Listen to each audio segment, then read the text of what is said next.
मैं भी यहाँ इस रूप में आपके सामने खड़ी हूँ तो ये बहुत आसान नहीं, बहुत कुछ इसके साथ हम लोगों को झेलना पड़ा। मैं जिस परिवेश में यहाँ से आ रही हूँ वहाँ पढ़ना लिखना लड़कियों के लिए बहुत मुश्किल था। और बिहार जैसे क्षेत्र में घर से लड़ झगड़ कर किसी तरीके से मैं महाराष्ट्र तक पहुँची। वहाँ से मैंने MA PhD की पढ़ाई की, लेकिन उसके मुझे इतना कुछ सहना पड़ा, इतना संघर्ष करना पड़ा कि तो आज जब मैं याद करती हूँ तो अब तकलीफ हो जाता है।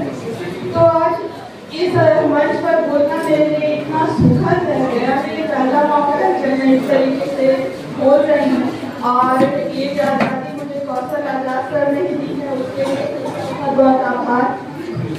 तो मैं यहाँ पर जिस तरीके के लोगों को देख रही हूँ और वो अपने आप में किसी न किसी संघर्ष को का प्रतिनिधित्व कर रही है। छोटे छोटे बच्चों को लेकर यहाँ पहुँचना आसान नहीं है और वो भी ज़्यादातर मैं देख पा रही हूँ कि ग्रामीण क्षेत्रों की महिलाएं यहाँ पर पहुँची हैं। तो ये हमारी लोक चेतना ही है और लोक संघर्ष समिति जिस चेतना की बात कर रही थी मुझे लगता है हम यहीं पे बहुत हद तक सफल हो जाते हैं जब आप जैसी महिलाएं हम सबके साथ जुड़कर बैठी और हम किसी विषय पर चर्चा कर रहे हैं। आरक्षण पर बात की गई तो मैं उस पर बात करूँगी, लेकिन उसके पहले मैं संरक्षण की बात करूँगी। महिलाओं को हमेशा संरक्षण दिया गया, कभी पिता का संरक्षण उन्हें मिला, कभी बेटे का संरक्षण मिला, कभी प्रेमी का, कभी पति का। और उस संरक्षण ने महिलाओं को हमेशा कमजोर साबित करने की कोशिश की, उन्हें ये बताने की कोशिश की कि आप हमारे बिना आगे चल ही नहीं सकती। सबसे पहले तो हमें उस भ्रम को तोड़ने की जरूरत है। वो जिस दिन अगर महिलाएं घर में ना हो, आप देखेंगे कि पुरुषों की स्थिति क्या हो जाती है एक दिन में। तो महिलाओं का जो वर्चस्व है, जो उनकी क्षमता है, जो उनका संघर्ष है, पुरुषों ने हमेशा उसको कम आंका है। उस तरीके का जो आकलन है हमें उसे तोड़ने की जरूरत है सबसे पहले। और आरक्षण तो ऐसे लोग बोलते हैं कि जैसे खैरात में दे दी गई। हमें कोई खैरात नहीं चाहिए, हमें अपना हक चाहिए। 33% आरक्षण की बात की जा रही है, हम क्यों 33% आरक्षण लेंगे? हमें महिलाओं की जितनी आबादी है उस हिसाब से आरक्षण दी जाए। और आरक्षण इसलिए क्योंकि हमारे पास दोहरी जिम्मेदारी होती है और हमें वो थोड़ा सा मार्जिन चाहिए होता है, कोई खैरात नहीं चाहिए होता है। हमें अपने अधिकारों को पूरा करने के लिए जो चीज़ें चाहिए, जो सुविधाएं चाहिए वो दे रहे हैं। आरक्षण तो लोग बोल देते हैं, लेकिन वो कितना सफल होता है आप लोगों ने अक्सर महसूस किया होगा। बस में, ट्रेन में या और भी सार्वजनिक जगहों पर जब आप जाते हैं, पीछे लिखा होता है महिला आरक्षण और वहाँ पर बैठे कौन होते हैं? पुरुष। वो कभी भी आपके हक को, अधिकार को न छोड़ने की कोशिश करते हैं, न देने की कोशिश करते हैं। तो ये सारी चीज़ों के लिए हमें खुद जागरूक होना होगा, संघर्ष करना होगा। और आपको बता दूं, सबसे पहले 1931 में भारत में आरक्षण की बात की गई थी, महिला आरक्षण की। उसके पहले 1848 में सेनेका फॉल्स के माध्यम से यूनाइटेड स्टेट्स में महिलाओं के अधिकारों के बारे में सबसे पहले बात की गई। टूवर्ड्स इक्वालिटी नाम से इंदिरा गांधी के समय में एक रिपोर्ट आई जिसमें बताया गया कि किस तरीके से महिलाओं की स्थिति है। उनके विभिन्न परिस्थितियों का विश्लेषण करते हुए आरक्षण की मांग की गई और उसमें दो पुरुषों ने, जिसमें सबसे ज़्यादा HD देवेगौड़ा की बात की जाती है जिन्होंने आरक्षण की मांग की। फिर अटल बिहारी वाजपेयी ने भी उस मांग को आगे बढ़ाया और लगातार इस तरीके से आरक्षण के नाम पर खेल चल रहा है। और अभी भी जिस तरीके से आरक्षण की बात की गई, मुझे नहीं लगता कि वो बहुत हद तक सफल हो सकता है।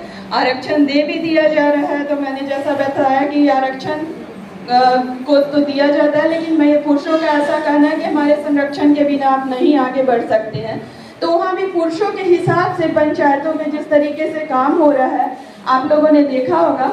और अभी 50 पंचायतों का मैं रिपोर्ट पढ़ रही थी।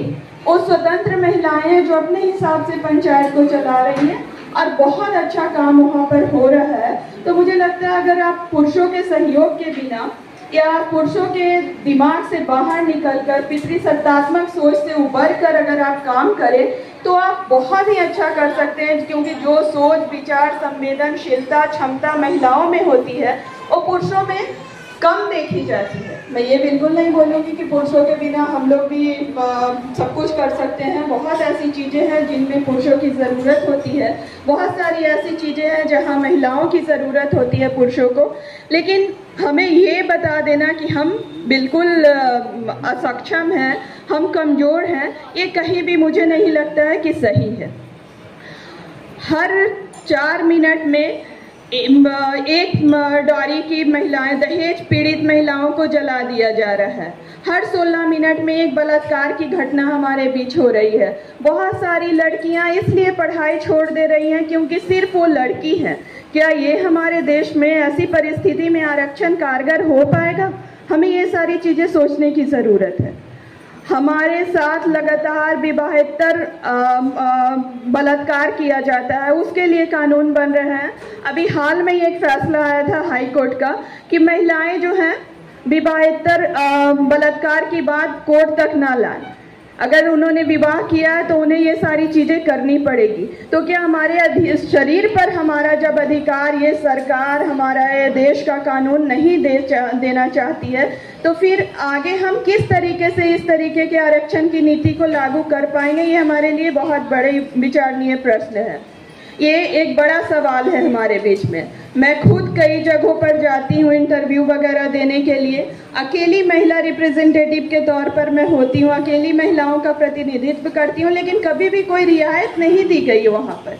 तो नौकरी में जो आरक्षण की बात की गई, 33% जो बात की जाती है हमेशा, वो कहाँ है, किस तरीके से दिया जा रहा है, और उसका इम्प्लीमेंटेशन नहीं करने वालों के साथ क्या किया जा रहा है, ये भी एक बड़ा सवाल है। तो इस तरीके से बहुत सारी चीज़ें हैं जो हमारे बीच में है, सोचने की ज़रूरत है उस पर। और हमें इन चीज़ों को देखते हुए पहले तो हमें उस सोच से उबरना होगा जहाँ पर हम एक स्वतंत्र और आत्मनिर्भरता की बात कर सके, अपनी स्वतंत्रता की बात कर सके, और तब हम आरक्षण जैसी चीज़ों को लागू कर सकते हैं। आप में से सब लोग दिल्ली में जो बलात्कार कांड हुआ था उसके बारे में जानते होंगे।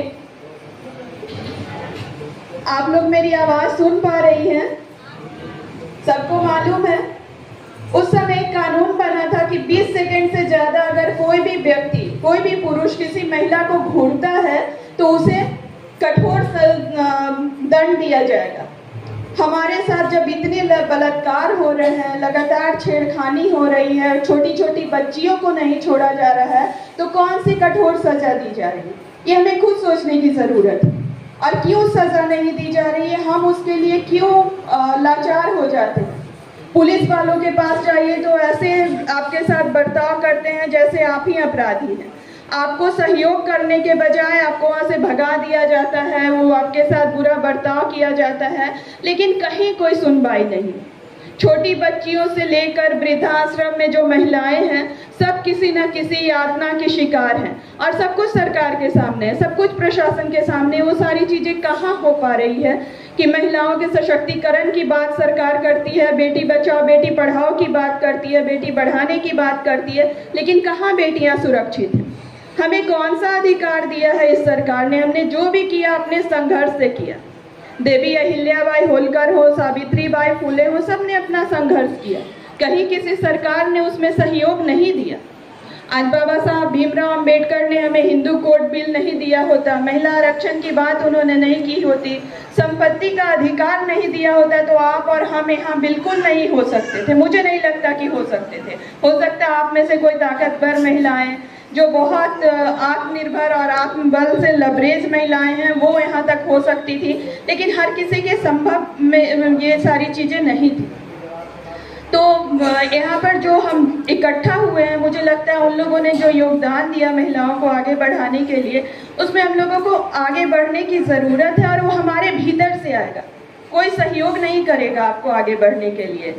आप लोगों ने देखा होगा कि हमारे श्रृंगार के प्रतीकों तक को कमजोरी का प्रतीक बताया जाता है। जब भी नेता कोई काम नहीं कर पाता है या किसी काम को करने में असफल होता है, या कोई भी व्यक्ति, उसे चूड़ी भेज दी जाती है, लो चूड़ी पहन लो। क्या चूड़ी हमारे कमजोरी का प्रतीक है? क्या चूड़ी पहनने वाली महिलाएं कमजोर होती हैं? तो ये हमें सब कुछ साबित करना होगा कि हम चूड़ी पहने, लेकिन हम कमजोर नहीं है। चूड़ी कोई कमजोरी का प्रतीक नहीं है। महिलाएं श्रृंगार कर रही हैं, उनका शौक है। कोई परंपरा का बोझ वो नहीं उठाएंगी अब, और ना ही कोई ऐसी चीजें करेंगी जो सदियों से होते आया है। कौशल सर ने बताया कि महिलाओं के साथ अत्याचार बढ़ रहा है। मुझे लगता है अत्याचार कभी कम हुआ ही नहीं, अत्याचार का स्वरूप बदला है। और जो तकनीक है या हमारे पास सोशल मीडिया का माध्यम है, मीडिया है, इससे हमारे पास चीज़ें ज़्यादा पहुंच पा रही है, इसलिए हमें लगता है कि आंकड़े बढ़ रहे हैं। लेकिन शोषण तो सदियों से चला आता है। सती प्रथा ले लीजिए, बाल विवाह ले लीजिए, विधवा विवाह होने से जिस तरीके से रोका गया, क्या महिलाओं को सती होना कहाँ तक जायज़ था? वो अत्याचार कौन सा अत्याचार था? अभी मैं 2 दिन पहले ही पढ़ रही थी, एक नवादा या कहीं की खबर थी, एक महिला को जबरदस्ती वहाँ पर सती कर दिया गया। इस सदी में, 21वीं सदी में महिलाओं को इस तरीके की प्रताड़ना से गुजरना पड़ रहा है, तो फिर हम सोच सकते हैं कि ये किस विकास की ओर हमें ले जा रहा है। ये विकास के नाम पर क्या विनाश है या सच में विकास है? हमें ये सारी चीज़ें खुद सोचनी होगी और हमें खुद इन चीज़ों पर आगे बढ़कर पहल करनी होगी। हम अपने हक अधिकार खुद लेने होंगे।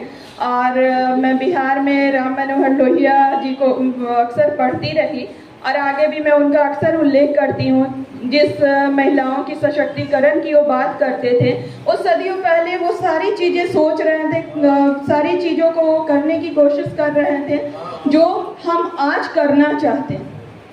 तो हमें इन सारे जननायकों को आगे लेकर चलना होगा, हमें उनके विचारों को समझना होगा, उन महिला संघर्षों को देखना होगा जो लगातार संघर्ष करके हमें इस मुकाम पर लाकर खड़ा कर पाई हैं। और आज कोई भी पुरुष हमें हाथ लगाने से पहले, हमारे खिलाफ कुछ करने से पहले इतना तो ज़रूर है कि डरता है, सोचता है कि अगर हम इनके साथ कुछ भी गलत करेंगे तो ये दूर तक जा सकती है। तो हमें ये खौफ पैदा करना होगा। लेकिन इसका मतलब ये नहीं है कि हम पुरुषों की प्रताड़ना शुरू कर दें। नवंबर में 19 नवंबर को पुरुष दिवस मनाया जाने लगा है और उसका शायद आप लोगों को मालूम होगा कि उद्देश्य है कि उन पुरुषों के बारे में उसमें बात की जाती है जिन लोगों ने महिलाओं को बढ़ाने के लिए योगदान दिया है। तो हमें उन पुरुषों को साथ लेकर चलने की ज़रूरत है जो हमारे साथ खड़े हैं, हमारे साथ काम करना चाहते हैं, हमें आगे बढ़ाने के लिए लगातार प्रेरित करते हैं, हमारे मनोबल को बढ़ाए रखने में हर कदम पर सार्थक पहल करते हैं। तो ऐसे पुरुषों के साथ हमें आगे बढ़ने की ज़रूरत है। और बाबा साहब के कोटेशन के साथ मैं अपने बात को समाप्त करूंगी। उन्होंने कहा था, शिक्षित बनो, संघर्ष करो और संगठित रहो। और महिलाओं के लिए पुरुषों से कहीं ज़्यादा ज़रूरी है। और शिक्षा को उन्होंने शेरनी का दूध कहा था। अगर आप शिक्षित हैं तो आपका कोई कुछ नहीं बिगाड़ सकता है। संघर्ष करना होगा, मुश्किलें आएंगी, लेकिन आप अपनी लड़ाई बहुत हद तक खुद लड़ सकती हैं। तो इसलिए मैं आप लोगों से निवेदन करूंगी कि हाँ, जो भी सुनकर जाएं अपने जीवन में उसको अमल करने की कोशिश करें, उसे अपनाएं और अपने बच्चों को, खुद को किसी भी तरह से, चाहे फिल्मों के माध्यम से हो या अन्य माध्यम से हो, आप लोग उसको अपना सकते हैं। आप लोगों ने देखा होगा कि फिल्मों में भी अब महिलाएं असहाय नहीं रही, रोती बिलखती महिलाएं नहीं रही।